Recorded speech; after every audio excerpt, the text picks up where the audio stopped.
और कर लेता हूं। आपकी रुचि कैसे पैदा करनी है, कहां तक होत के पहुंचता है, आप जिस धाम की यात्रा के लिए आए हो, मोक्ष प्राप्ति के लिए आए हो, मोक्ष कैसे प्राप्त करना है, आप जहां तक पहुंच रहे हो वहां तक पहुंचने के लिए आपको 4 धाम की यात्रा करनी होगी। कौन कौन से 4 धाम है? पहले धाम का नाम है कोच्चि, दूसरे धाम का नाम है नोट्स भी बोल रहे कई शाना, इंग्लिश इतनी मेरी है। इसके बाद में तीसरे धाम का नाम है गाइड और चौथे धाम का नाम है टेक्स्ट बुक्स। और इन धाम से होते हुए आदमी लास्ट धाम की ओर पहुंचता है जिसका नाम है नौकरी। यहां पर मनुष्य को मोक्ष की प्राप्ति होगी। बातें तो इधर उधर करके बता रहा हूं, लेकिन समझ जाना कि क्या कहना चाह रहा हूं। गूढ़ बातें हैं, अब समझो। जाकी रही भावना जैसी हरि मूर्त देखी तिन तैसी। अब आप समझोगे कि मैं क्या बता रहा हूं और क्या, क्योंकि जैसी भावना है वैसे ही समझोगे। फिर बता तो अनडायरेक्ट डायरेक्ट रहा हूं, लेकिन समझ जाना। खूबसूरती होगी, हर कोई युवा इसके लिए जाग रहा है, रातों को जाग रहा है, दिन को जाग रहा है, इधर उधर घूम रहा है, इन धामों की यात्राएं राय ले रहा है। पता नहीं घर वालों को छोड़ के कोई जमीन बेच के आया है, कोई कैसे आया, कोई पैसे उधार लेके, कोई ब्याज लेके, लेकिन सारे के सारे इसी के लिए भाग रहे हैं। तो यार बड़ी खूबसूरत होगी। खूबसूरत तो है ना, तो लड़का खूबसूरत होता है और ना ही लड़की खूबसूरत होती। कहते हैं कि ये लड़की खूबसूरत है, ये लड़का खूबसूरत है। नहीं, तुम नौकरी लगो, तुम खुद ही खूबसूरत हो जाओगे। कलाम साहब कितने खूबसूरत थे। कभी कोई आईएएस देखा है? बद्दा होता ही नहीं, क्योंकि नौकरी खूबसूरत है, आदमी का खूबसूरत होता ही नहीं है। तुम सोचो, सिर्फ कल्पना करनी है। अभी बेरोजगार हो लेकिन कल्पना तो कर ही सकते हो। मान लो तुम्हारे लिए रिश्ता आए, वो 2nd ग्रेड लगी हुई हो, अय होय होय, क्या देखने जाओगे? क्या नाम नहीं लोगे देखने का? बोल बस कर दो, मुहूर्त मार्त ना देखो, जे माउस ने कर दो, बोले कर दो बस। अब कल्पना करो कि तुम्हारे लिए रिश्ता आए, वो आईएएस अधिकारी लगी हुई है, क्या देखने जाओगे? क्या नहीं जाओगे? नाटक ही नहीं करोगे। क्यों? क्योंकि आदमी का खूबसूरत नहीं होता, खूबसूरत तो ये नौकरी होती है। और इसके लिए जो अंतिम धाम है बुक्स, किताबों से मोहब्बत करनी पड़ेगी खूबसूरत बनने के लिए। ये खूबसूरती तो 25-30 साल तक होगी, उसके बाद नहीं है ये खूबसूरती। खूबसूरती तो ये रहेगी, कुछ भी नहीं मेरी जिंदगी में सिवाय किताबों के। जब तुम आओगे मुझे बदला हुआ ही पाओगे, कुछ भी नहीं मेरी जिंदगी में सिवाय किताबों के। तुम्हारी ख्वाहिश थी मेरा कमरा सजाने की, पर मेरे कमरे में सिवाय किताबों के कुछ भी नहीं। अब तो बस चारों ओर किताबें हों और किताबें ही किताबें हों। लेकिन किताबों तक पहुंचने का ये रास्ता बताता हूं, कैसे रुचि पैदा करनी है, कैसे पहुंचना इस धाम तक। जीके में कैसी रुचि पैदा होगी आपकी। नौकरी के लिए, अरे आप बोलोगे नहीं थोड़े दिनों बाद तो वो दिन दूर नहीं है। अभी तो आप बाबूजी होटल में खाओ, वो दिन दूर नहीं है। किसी प्रोग्राम में जाओगे ना, पास वाला आपसे पूछेगा, क्यों पूछ रहा है ये और बता दो। वो आपसे पूछेगा भाई साहब करते क्या हो, नाम तो बाद में पूछेगा, करते क्या हो, क्यों। इस सवाल का जो जवाब आएगा उसके बाद वो निर्धारित करेगा कि आपको कितनी इज्जत देनी है। थे को आकरण ने तो के कराई लाग रहा गठी, अब वो आपको कोई इज्जत नहीं देगा। अब आप बोलो पुलिस में हूं, अच्छा पुलिस में हो गए, गढ़ा ड्यूटी बीकानेर, और बीकानेर तो हमारा है, फूंपो जी थर्ड नंबर दो। आपको किस लिए पूछ रहा है, आपको कितनी इज्जत देनी है। तो ये तो बड़ी खूबसूरत है। आप तो बोलोगे नहीं, थोड़े दिनों बाद आपकी सेक्रेटरी बोलेगी और उस सेक्रेटरी का नाम होगा नौकरी। लेकिन इस धाम तक पहुंचने के लिए इतनी यात्राएं करनी पड़ेगी। कौन से धाम पे ज्यादा ठहरना है, कौन से धाम पे नहीं ठहरना है, वो सारी बताता हूं। सबसे पहले जब दिमाग में नौकरी आती तो आदमी सबसे पहले इसी धाम की ओर रवाना होता है। ये एक कोचिंग का एक कीड़ा है जो दिमाग के अंदर है, इसे मारना है। इट्स डिपेंड ऑन यू कि कहां मारते हो, कितने पैसे में मारते हो, ये तो आप पे डिपेंड करता है। कुछ लोग इस कीड़े को बड़ी जगह जाके मारते हैं और कुछ छोटी जगह पे भी इस कीड़े को मार लेते हैं, क्योंकि उन्हें तो पता है कीड़ा है, मारना है। बीमारी तो एक ही है, उसका चाहे जयपुर इलाज कराओ, चाहे सिक्कर कराओ, चाहे यहां करवाओ, बीमारी एक ही है। कोई बड़ी बीमारी हो जाए, छोटी बीमारी जुकाम है, जुकाम के लिए जयपुर जाओगे क्या?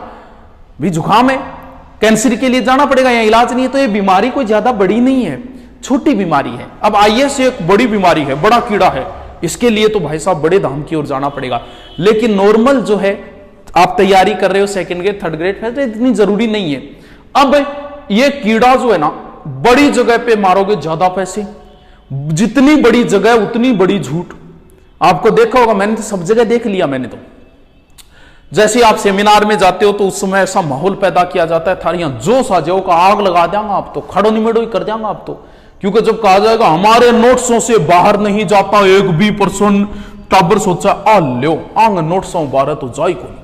फिर एक आए कहो मेरे नोट्सों में से 85% पर्सन आएंगे, टाबर सोचा बस हो गया सिलेक्शन। तो ये जो डायलॉग तुम पे मारा गया है, तुमसे पहले हजारों छात्रों पर मारा जा चुका है। नहीं विश्वास होता तो 3 महीने 4 महीने पहले कोई करके आए, उससे पूछो कि क्या ये डायलॉग तुम पर मारे गए थे कि नहीं। वो को हाँ यार ये डायलॉग मार पर मारा, तो ये तो सब पे चल रहे हैं, तुम पे नहीं चल रहे। अगर कोई कहता है ना, कोई ज्योग्राफी और पॉलिटिकल का टीचर कहता है ना कि मेरे करवाई में से बाहर नहीं जाता, उसे पिछली 2nd ग्रेड के पेपर में पूछ लेना कितने आए थे। हिस्ट्री का बोल रहा है तो पीछे पटवार का दिखा देना, पिछले पटवार के पेपर में कोचिंग वालों ने की जारी नहीं की थी, पर्सन ही नहीं मिले, 10 दिन बाद तो की जारी की लोगों ने। साइकोलॉजी का कोई कह रहा है तो पीछे रीट में पूछ लेना कितने आए थे। हिंदी का कोई कह रहा है ना तो आरपीएससी ने एक बार पटवार का पेपर लिया था, आज तक उत्तर नहीं मिल रहे, उसको पूछ लेना कि उसमें कितने आए थे आपके करवाए। ये तो सिर्फ और सिर्फ एडमिशन करवाने के लिए बातें बोली गई है, ज्यादा सीरियस नहीं लेना इनको। लड़कियां बड़ी सीरियस हो जाती है ना, गुरुजी से ही करे, लड़के को बड़ी जल्दी समझ में आती है। लड़कों पीछे बैठा है बतलागा पुटो यार बहुत में क्लियर है, जबकि इस दाम में पहली बार कोचिंग का उद्देश्य सिर्फ इतना रखो कि तुम्हारी बुकों में रुचि पैदा हो जाए। अध्यापक वही है जो आपकी विषय में रुचि पैदा करता है, ना कि कितना % है, इसका कोई महत्व नहीं है। मैंने जिससे भी पढ़ी कभी उन गुरुजी का एक भी नहीं आया होगा पर्सन, लेकिन फिर भी सम्मान करता हूं। क्यों? क्योंकि उन गुरुजी ने मेरी विषय में रुचि पैदा कर दी। मान लो कि मैं आपको इतिहास करवा रहा हूं और करवाए में से 100 में से 100 आ गए पर्सन, लेकिन आपकी इतिहास में मैं रुचि पैदा नहीं कर पाया तो आप पुलिस वाले भी नहीं बनोगे। अगर मैंने इतिहास में आपकी रुचि पैदा कर दी कि यार इच्छा हुई इतिहास पढ़ने की, फिर चाहे मेरे करवाए में से कुछ भी ना आए, पुलिस छोड़ो आप लेक्चरर भी बन सकते हो अगर इतिहास में आपकी रुचि हो गई। ज्योग्राफी पढ़ाने वाले टीचर ने अगर आपकी ज्योग्राफी में रुचि पैदा कर दी, छोड़ो पुलिस क्या, तुम कॉलेज लेक्चरर बन जाओगे, आईएएस बन जाओगे। उद्देश्य इतना ही रखो कि वो अध्यापक आपकी विषय में कितनी रुचि पैदा कर पाता है, यह डिपेंड करता है कितना आता है। गुरुजी छोड़ो इन चीज ने, कोई मतलब नहीं इन चीजों की आपका करवाएं कितना आए कितना, रुचि पैदा हुई कि नहीं हुई। अगर रुचि पैदा हो गई उसी दिन कोचिंग छोड़ देना, जब तुम्हारी घर पे आके किताबें पढ़ने का मन लगे ना उसी दिन छोड़ देना। लेकिन सबसे लड़का तो छोड़ देता है, लड़का 3 महीने 2 महीने आता है, फिर लाइब्रेरी पढ़ना शुरू कर देता है, उसे समझ में आ जाती है बात। ऐसे ऐसे मैंने देखा है मात्र 20% सिलेबस बचता है और 3 महीने आते रहते हैं। अरे बाऊ बोलो कुण वेगो, अरे भगतो बहुत बोला हो रहे। एक टॉपिक बता दो मुझे, ज्योग्राफी, हिस्ट्री, कल्चर, साइकोलॉजी, किसी का भी कि यूट्यूब पर नहीं है। एक टॉपिक सिंगल गिना दो कि ये टॉपिक सर यूट्यूब पे नहीं है। डीपली से डीपली चाहे साइंस का किसी का भी सर्च मार के देख लो, किसी ना किसी बंदे का डाला हुआ मिलेगा। तो यार जो 20 बच्चा है वो वहां सहयोग ले ले, कोई जरूरी थोड़ी है कि 20 के लिए तू 3 महीने और खराब करेगा। पहली बार लड़के तो कम ही आते, लड़के दूसरी बार कोचिंग नहीं करते, लड़कियां फिर इस कोचिंग को छोड़ के दूसरी कोचिंग में। अरे तू इसी धाम में अटकी हुई है, अभी तो 3 धाम और पड़े हैं, पहुंचेगी कैसे? इसको जितना जल्दी हो सके उतना जल्दी छोड़ना, उतना ही फायदा होगा। दूसरी बार भी मन करता है, बुलाती है मगर जाने का नहीं। दूसरी बार है, एक बार हो गया बस, आपकी रुचि पैदा होगी उसी दिन छोड़ देना इस धाम को, क्योंकि जितना जल्दी छोड़ोगे उतना जल्दी आगे बढ़ोगे। अब इस धाम के बाद आगे वाले धाम, ओ हो नोट्स, ये तो शौक भाई साहब, बिंगी पीडीएफ दे देर, बिंगी दे देर, बिंगी दे देर। आप कभी टोंक फाटक पे जाके एक आवाज लगाना, बी कोचिंग का नोट्स, भाई साहब लाइन लग जाएगी आपके सामने। बड़ी कोचिंग का नोट्स ज्यादा चाहिए। अरे तू जिस कोचिंग की बड़ी कोचिंग की बात कर रहा है, और उसने कितने बच्चे पढ़ा दिए, अगर उन नोट्सों से होता तो सिर्फ उनके ही होंगे। पोस्ट तो पुलिस की 5 जा रही है, बड़ी कोचिंग वाले 20-20 हजार पढ़ाएंगे, तो फिर वही लगेंगे, बाकी तो कोई लगेगा ही नहीं। तो फिर नोट्स क्या है? तानिया जी फिल्म का एक डायलॉग है कि तलवार वही विश्वसनीय होती है जो खुद की बनाई हुई हो। कोचिंग में गुरुजी आपको पढ़ा रहे हैं, मान लो कैसे बुक्स में रुचि कैसे पैदा करनी है, पहले दिन से ही पैदा करनी है इसको। देखो, मान लो मैंने आज आपको कोई टॉपिक पढ़ाना शुरू किया, जैसे मैंने एकीकरण पढ़ाया। हर बार बोलता हूं कि जब मैं लिखवा दूं टॉपिक के बाद में 3 या 4 लाइनें छोड़ देना, लेकिन शुरू से ही आदत पड़ी है, छोड़ते ही नहीं। यहां जो करवा रहे हैं उनको कुछ बच्चे रफ में लिखते हैं, फिर फेर में लिखते हैं। अरे इससे क्या फायदा होगा तेरे को, ये तो बता यार। तेरे को लिखना है, तेरे को पढ़ना है, यहां रफ में लिखे, घर जाके लिखे, क्यों टाइम खराब कर रहा है? 8-8 घंटों के फिर दोबारा लिखेगा तू, 4-4 घंटे वैसे खराब कर रहा है। जो मैंने एकीकरण करवाया इसे घर जाके पढ़ेगा 10 मिनट लगेगा, जबकि रफ में लिखे फेर में लिखेगा 1 घंटा लगेगा। तू तो बड़ा समय का बचाव कर रहा है यार। लिखना यही है जो कुछ लिखना, और प्रत्येक टॉपिक के बाद में 4 लाइनें छोड़नी है। कैसे? गुरुजी ने करवा दिया आपको, जैसे अरावली करवाई, आपने 4 लाइनें छोड़ दी। अरावली आपने गुरुजी करवाई, बात याद ही है, वो तो सबको याद है। लेकिन आपको तो भाई साहब 15 नहीं 18 लाख फॉर्म भरे गए, 18.17 है शायद, 18 लाख पुलिस के फॉर्म भरे गए, जबकि पोस्ट तो 5000 ही है।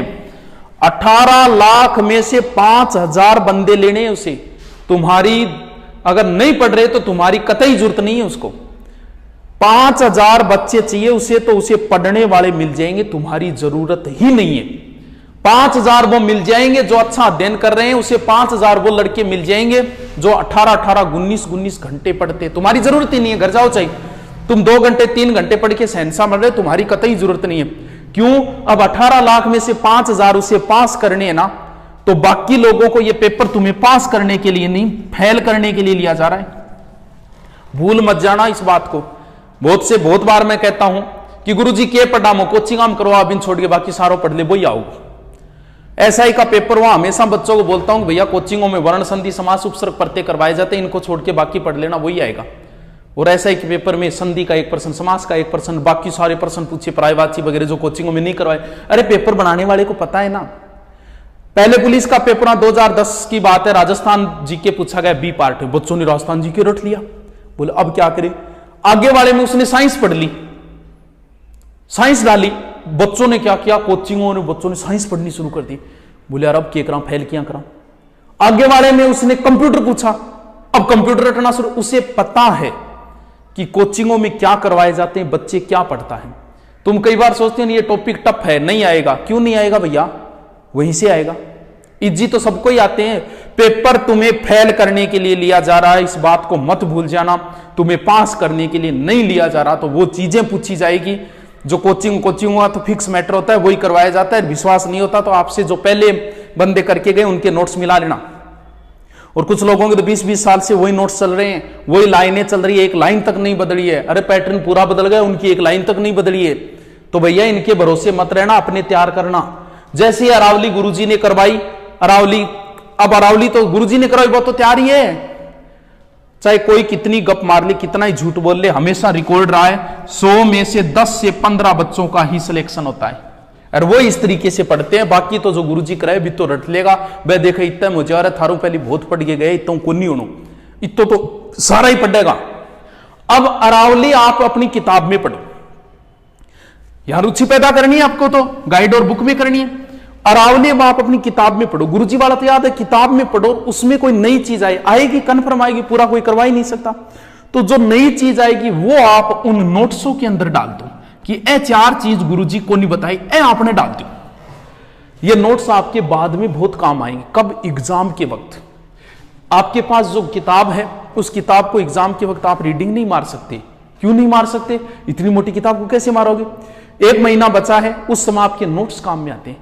नोट्सों को आप पूरे आपके ज्योग्राफी या हिस्ट्री के मेरे जो नोट्स है आप बनवा रहे हैं, आप भी बना रहे हो, वो आप 1 घंटे में पूरा पढ़ दोगे। लेकिन क्या 1 घंटे पूरी इतिहास की बुक पढ़ दोगे क्या? ना गुरुजी कौन पढ़ी से। तो ये काम आएगी एग्जाम के वक्त। अब बीच बीच में इन स्टेपों से जब एक भक्त गुजरता है तो बीच में कुछ लोगों से राय भी लेता है, विचार विमर्श करता है। आदमी राय हमेशा अपने आदर्श से लेता है। आदमी अपना आदर्श उस व्यक्ति को मानता है जो व्यक्ति अपने जीवन में सक्सेस है, सफल है। अब सफल आदमी की कुछ लोग राय बढ़िया देंगे आपको कि इस तरीके से तैयार करो, लेकिन 90% लोग तो इस तरीके की राय देंगे कि जैसे वो तो एक महान आदमी है, ऑटोमेटिक ही सिलेक्शन हुआ है। प्रतियोगिता दर्पण में आईएएस की इंटरव्यू आते हैं, मैं हर बार पढ़ता हूं। तो उस इंटरव्यू में मैंने जितने भी लोगों के इंटरव्यू देखे तो उनमें पूछते हैं कि कितने घंटे पढ़ते थे, और मैंने आज तक किसी का नहीं देखा 5 से 6 घंटे। बस यही लिखा था हम अमूमन 5 से 6 घंटे पढ़ते थे। तो भाई बाकी टाइम क्या करते हो तुम? यार 5-6 घंटा पढ़ के आईएएस बन के वाह यार तो पुलिस में नहीं बन रहे लोग, ऐसा क्यों माहौल बना रहे हैं। पिछली बार एक आईएएस का इंटरव्यू हुआ, बड़ा अफसोस हुआ मुझे पढ़ के, जब उसने ये कहा कि मेरा गर्लफ्रेंड की वजह से सिलेक्शन हुआ था, लोग तुम्हें आदर्श मानते हैं। महाभारत में भगवान कृष्ण कहते हैं कि दुनिया में ऐसी कोई चीज नहीं है कि जिसे मैं प्राप्त न कर सकूं, लेकिन फिर भी मैं काम कर रहा हूं। क्यों कर रहा हूं? क्योंकि लोग मुझे आदर्श मानते हैं, लोग मुझे दृष्टांत मानते हैं। जब मैं काम नहीं करूंगा तो लोग मुझे दृष्टांत मान के काम नहीं करेंगे, मुझे करना पड़ेगा काम। तो वो लोग जो सफल हो गए वो ऐसी राय दे रहे हैं, गर्लफ्रेंड से सिलेक्शन हुआ, एक कह रहा है मैं आईपीएल देखता था, एक कुछ भी बोल रहा है कि 5-6 घंटे से ज्यादा पढ़ता नहीं था, तो बाकी काम क्या करता था रे तू। तो ये क्या है? अब आप जैसे गांव में किसी का सिलेक्शन हुआ, 2nd ग्रेड में हुआ, 1st ग्रेड, आप राय लेने के लिए जाते हो। अब देखो कोई जो सही है वो तो सही दे देगा, बाकी 90% कैसी राय दी। थोड़ा सर सिलेक्शन है, थोड़ा बताओ उनके, अरे ना रे मन तो बेरो ही को नहीं हो, वो सागारो फोन आयो बोलो रे कोलेटर आ गयो है, यार गाड़ी कर रखी तुम चालनो पड़ो, जुद मत सागे गयो जुद हो। वाह यार इतनी जल्दी दिन भूल गया बेरोजगारी के। और सत्य है लोग भूल जाते हैं अपने दिन। 3rd ग्रेड में जिनका सिलेक्शन हुआ, बड़ी मेहनत से सिलेक्शन होता है, सिलेक्शन होने के बाद पता है क्या करते हैं? 2nd ग्रेड जैसे 3rd ग्रेड में सिलेक्शन हो गया, अपनी बेरोजगारी के दिन भूल जाते हैं, और जब तैयारी करते हैं तब तो बोलते हैं कि पाकिस्तान में ड्यूटी आई तो वहां भी कर लेंगे। फिर ड्यूटी आ गई डार्क जोन है, फिर 3rd ग्रेड में सिलेक्शन है, फिर दोबारा 3rd ग्रेड का पेपर देते हैं, किसी एक बच्चे के आगे फिर आते हैं, वो कहते हैं वेटिंग निकल जाए, काय की निकल जाए, कब निकलेगी। ऐसे करने से आप किसी एक व्यक्ति के आगे नहीं आ रहे, आप 10 लोगों का रोजगार छीन रहे हो, आप 10 लोगों को, यानी 10 लोग पालते हैं। एक नौकरी लगाओ, आदमी 10 लोगों का पालन पोषण करता है, तू उन 10 लोगों के आगे आए, तूने अब किसी का रोजगार छीना है। पुलिस में ऐसा बहुत है, पुलिस का पेपर देते हैं, दोबारा फिर पेपर देते हैं, अरे क्या हासिल हो गया, नौकरी का जहां भी करनी है कर ले। कम से कम इस तरीके से 10-10 लोगों के भूल जाते हैं लोग, अपने जो दिन है बेरोजगारी के वो दिन भूल जाते हैं, और बड़ी जल्दी भूल जाते हैं। तो राय भी आपको ऐसी ऐसी दी जाएगी, और कई तो उठपटांग भी दी जाएगी। चलो उनका जिक्र न करते हुए यहां तक पहुंचो, 3रे स्टेप पे। अब देख लो 3रे स्टेप तक मुझे पहुंचने में इतना टाइम लग गया, तो आपको तो कितना लगेगा देख लो।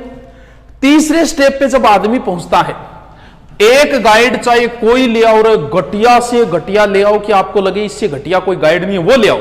गाइड आपको लानी पड़ेगी, जिसकी आप तैयारी करो उसकी एक गाइड जरूर लेके आओ, क्योंकि इससे आपको पता चलता है क्या सिलेबस है क्या है। एक गाइड से बाहर कितना का मैटर जाता है गुरुजी? 5%। बिल्कुल, मान लो अभी पेपर हुए हैं 1st ग्रेड का, फेसबुक पे पोस्ट देख लेना, एक भी पोस्ट मैंने नहीं देखे, सारी पोस्टें ऐसी देखी है, हमारी बुक से इतने पर्सन आए, हमारी बुक से इतने पर्सन आए।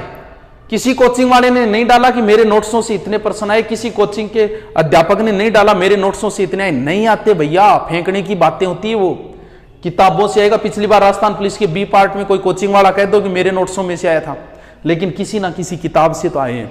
इसलिए ज्यादा कोचिंग नोट्सों के पीछे मत भागो, अपनी गाइड अपनी बुक से नोट्स बना लो अगर सिलेक्शन चाहते हो तो।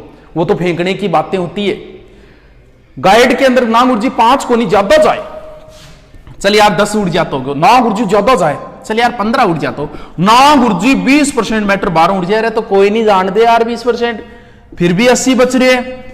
अरे तो तेरो तो 80 में सिलेक्शन होने लाग रहे, फिर क्यों इन्हें भी ना भासतो फिर। एक गाइड को रट दो, पेज तक याद हो जाए तो दूसरी ले लेना। पेज याद होने का मतलब जैसे कोई प्रश्न आया कि मेवाड़ मुगल संधि कब हुई, तो ऐसे होना चाहिए कि भाई पेज गए ई साइड में इन्हें नीचे नीचे लिखे है, इनको मतलब पेज याद होगा, फिर तू पढ़ ले चाहिए। बाकी एक तो पहले रट ले कि उसमें जो भी कुछ है मैं पहले तो ये रटूंगा। एक गाइड से अगर आप पहुंच गए यहां तक, इसमें कभी पहले रुचि नहीं होती है। ये लास्ट दाम है, राइटरों की बुकें आदमी सबसे अंत में पढ़ता है। जिस दिन तुम्हारा गाइड पढ़ने का मन करने लग जाए, समझ लो सिलेक्शन के नजदीक पहुंच गए। अगर आपका राइटरों की बुक पढ़ने में आनंद आने लगा तो समझो अब तो आप परम धाम के नजदीक ही हो। अगर यहीं अटके हुए हो तो बहुत दूर हो। जितना जल्दी हो सके छोड़ देना, जितना जल्दी हो सके। यहां तक बुक में अगर रुचि हो गई अच्छे अच्छे राइटरों की, तो फिर तो कहना ही क्या भाई, फिर तो आपको जरूरत ही नहीं पुलिस की, आप तो फिर कॉलेज लेक्चरर भी बन सकते हो। और जब यहां पहुंचोगे, सर लग जाएंगे क्या? अरे क्या लग जाएंगे यार। 21 साल का एक, अभी आरजेएस का रिजल्ट आया था, 21 साल का एक लड़का जिसका नाम था मयंक प्रताप सिंह, 21 साल का एक लड़का जज बन गया था। 21 साल को गुरुजी, हाँ 21 साल को, 25-25 का थे हो गया था, आधी आ गई है। जिस उम्र में तुम कोचिंगों में घूम रहे हो उस उम्र का एक लड़का जज बन गए। जिस उम्र में तुम लोगों की गाड़ियों में बैठ के आ रहे हो उस उम्र का एक लड़का सरकार से गाड़ी ले ली। जिस उम्र में तुम मकान ढूंढते फिर रहे हो उस उम्र के एक व्यक्ति ने, एक लड़के ने, और भाई साहब सरकार से मकान ले लिया। अब कलेक्टर भी उसके सामने खड़ा होगा, प्रोटोकॉल होता है अपना अपना, जज है भाई साहब, वो सामने खड़ा कर सकता है किसी को भी। वो जज बन गया। तुम जिस उम्र में लड़कियों के पीछे घूम रहे हो ना उस उम्र में क्या सजा देनी है वो ये डिसाइड करेगा 21 साल का एक लड़का। तुम जिस उम्र में फेसबुक पे सर्च मार रहे हो उस उम्र का एक लड़का जज बन गया, न्यायाधीश बन गया, राजा बन गया। न्याय करने का अधिकार राजा को होता था, राजा बन गया एक लड़का। इनके मां बाप तो गर्व करते होंगे कि यार क्या बात है, इनका समाज भी इन पे गर्व करता होगा कि 21 साल का जज बन गया। हर मां बाप यही चाहते होंगे कि हमारा बेटा भी मयंक प्रताप सिंह जैसा बने। बन तो तुम भी सकते हो, लेकिन इन धामों से यात्रा जैसे करनी है वैसे करते। जीके में बड़ी समस्या आती है और जीके सबसे ज्यादा जुड़ गया। तो किताबों में बता दिया जो गुरुजी करवा रहे हैं, फिर किताब में से निकालो। दूसरा, अगर शॉर्ट तरीका अपनाओ, ये तो पढ़ना ही, इसके अलावा एक जिला दर्शन की बुक लाओ, आप वैसे भी पढ़ सकते हो। अरे कितने जिले हैं, 33 ही तो जिले हैं। एक जिले को आप 1 घंटा भी देते हो, 2 घंटा 3 घंटा जिला का देने का मतलब उसमें सारा मैटर लो। फिर जिला दर्शन की आप बुक लाओ, उसमें कोई मंदिर आया, जैसे अजमेर पढ़ रहे हो, ख्वाजा मोइनुद्दीन चिश्ती की दरगाह अजमेर में, आपकी 33 जिलों की बुक में इतना ही मिलेगा। लेकिन आप इतने नोट्स तैयार करो कि ख्वाजा मोइनुद्दीन चिश्ती की बातें निकाल के वहीं और लिख दो। 33 जिले, एक जिले को 1 दिन दोगे तो भी भाई साहब 2 दिन 3 दिन दोगे तो भी 3 महीने में राजस्थान तो ऐसे हो जाएगा। तो जिला दर्शन की भी एक बुक ले आओ और उस बुक में से प्रत्येक जिले का, एक जिले का उस बुक में से मैटर निकाल के फिर कम से कम 3 पेज बीच में छोड़ो और फिर आपको जो भी बातें जिले की आती जाए उसमें डालते जाओ। देखो लास्ट टाइम में आप 33 जिले तो ऐसे ऐसे उंगलियों पे कर दोगे।